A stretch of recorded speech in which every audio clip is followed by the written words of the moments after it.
So the show, first of all, the one thing that I don't like about this kind of shows is that the writing feels generic.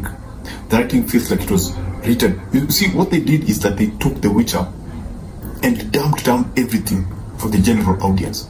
I think there's something, they looked at the law, they looked at why people didn't get the second season and the first season, and they thought, you know what the problem is? The problem is that people don't understand this world. So because they assume that everyone is dumb, everyone who watches Netflix is dumb, let's dumb down everything and just make it so basic for everyone so that everyone can understand what you're trying to do.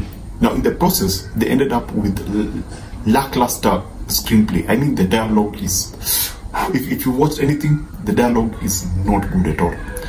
I wouldn't consider it a good dialogue for fantasy.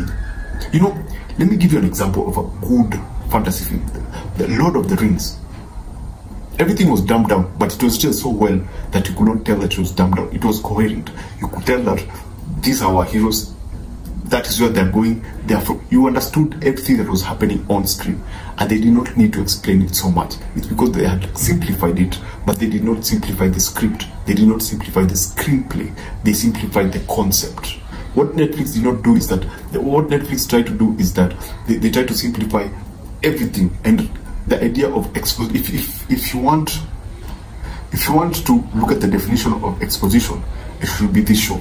There's so much exposition in this show that I was beginning to actually just get annoyed. You know, stop telling, show. That's my rule. Stop telling, show. Just your characters should not be talking so much that everything gets jumbled up in my head.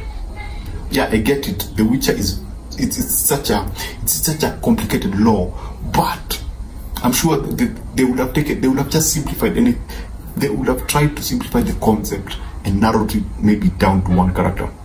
I love Michelle Yeoh. I actually watched this show because of Michelle Yeoh.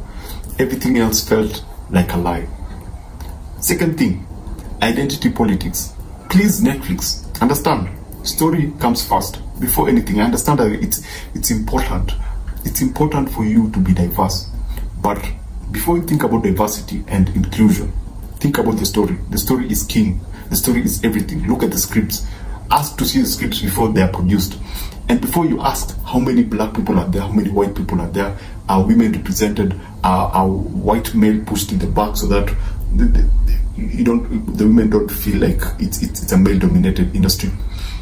Let's sit down and think about the story. Ask about the story. Ask where the story is going. Where is it coming from? Is it understandable? Yes, I see what they were trying to do, but it did not come out the way it was supposed to come out. It didn't feel. It felt. This show feels rushed. It feels compressed. They try to simplify it, but it just feels like everything is just. Yes, it's supposed to be simple and easy to understand. It's playful. It's basically it's think of Magnificent Seven.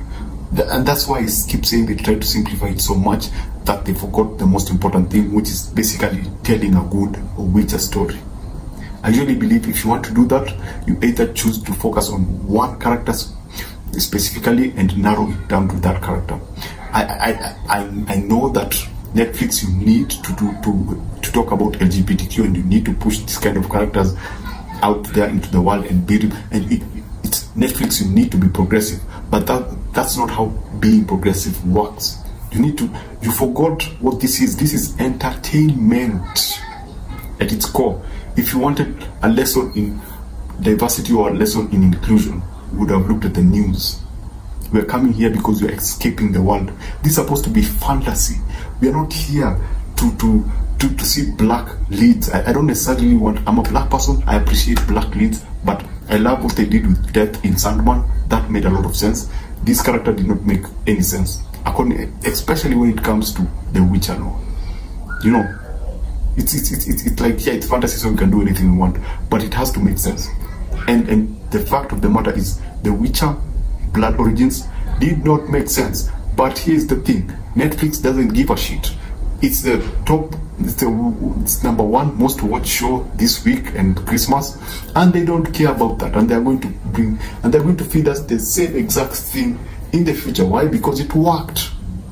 You watched it. I watched it. I'm not supporting it, but I watched it. I clicked the thumbs down button, but I don't think Netflix will listen. That's just how they work. because this is a revision. You've seen this before. If you've seen this show, you have seen this. That's why I call it generic. You have seen this before. It's a repetition. It's like they took a template of a generic fantasy show and they placed it on the table, and then the top page was written The Witcher Blood Origins.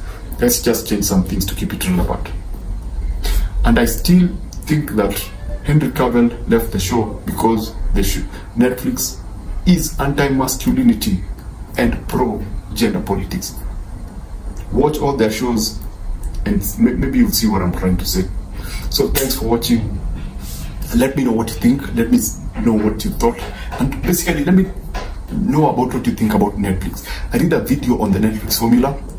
Let me know what you think about this video, and go see this video and see what you think about their formula and why Netflix has been able to be successful for the amount of years that they've been around.